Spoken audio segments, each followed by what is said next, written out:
changing the topic from manuals to models and schools' role in our education, we can see in your clinical writings the strong integration of coherence therapy concepts and techniques.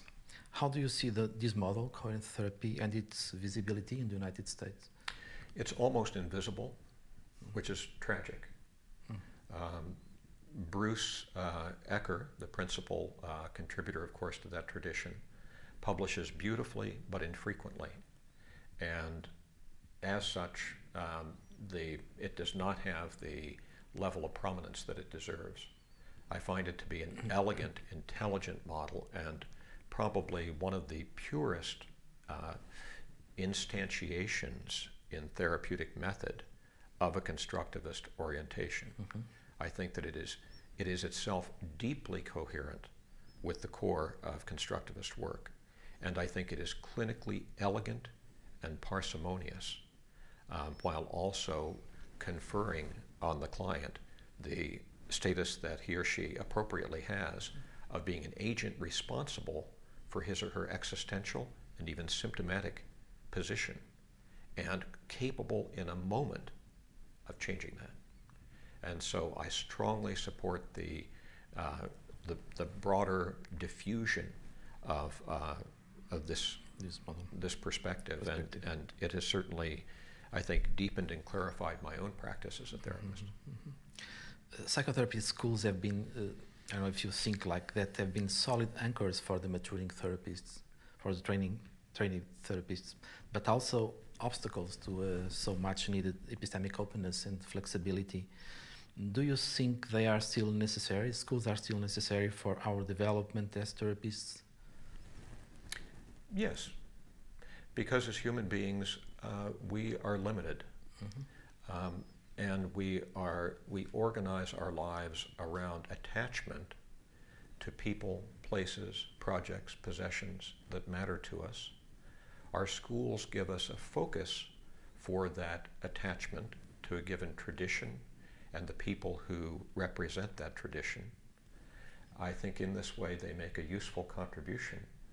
But we need to always remember not to take our models too seriously, to regard them as humble approximations to a much more complex phenomenon that is human life. And as such, I don't encourage people to hold on to their models with white knuckles or to defend them against all opponents, but instead to use them as a basis for dialogue around matters of common concern with practitioners of other perspectives. And as we engage in deep dialogue in this way, then we find that our models naturally begin to flow and to change. And this is the nature of dialogic interaction, whether it's with other models or with other human beings. And of course, in the case of psychotherapy, we're speaking about the people who are exponents of those models. So I think we are far better off building bridges rather than walls in relation to people who occupy other perspectives. But how do you think schools are evolving nowadays in this perspective? Do you think they are moving and improving in an integrationist way and direction? I think many of them are, in the sense that as I speak to practitioners of different schools of family therapy, there is a blending of traditions. So the work of the Milano school, for example, will now be blended with more structural or systemic or strategic approaches. I think within the psychodynamic field, one has a very rich interchange. You no longer have people divided so clearly into Cahutians and Kernbergians and people of an object relations orientation. There's much more interchange within related families of models. There is still less interchange across models. And then in the cognitive behavioral area, where theoretical sophistication has always been at a low level compared to other approaches, there is a tendency to appropriate techniques from other approaches and then simply relabel them as cognitive behavioral. So de facto, it is an integrative tradition, sort of, but it's almost ironically unconsciously integrative in the sense that it does not seriously Yes. engage and tend to practice dialogue with the theoretical premises of other models as extensively as it might. They focus mainly on the techniques. I think, yes. I think it is, the focus is at a more concrete level overall. And this is also registered in the kind of movement toward technical integration that seems to be preferred within these orientations.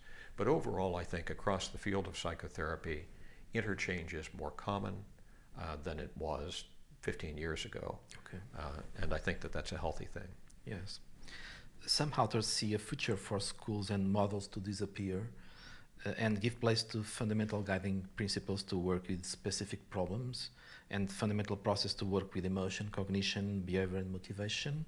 Do you believe in this trend and development in the future, and how far are we from this point?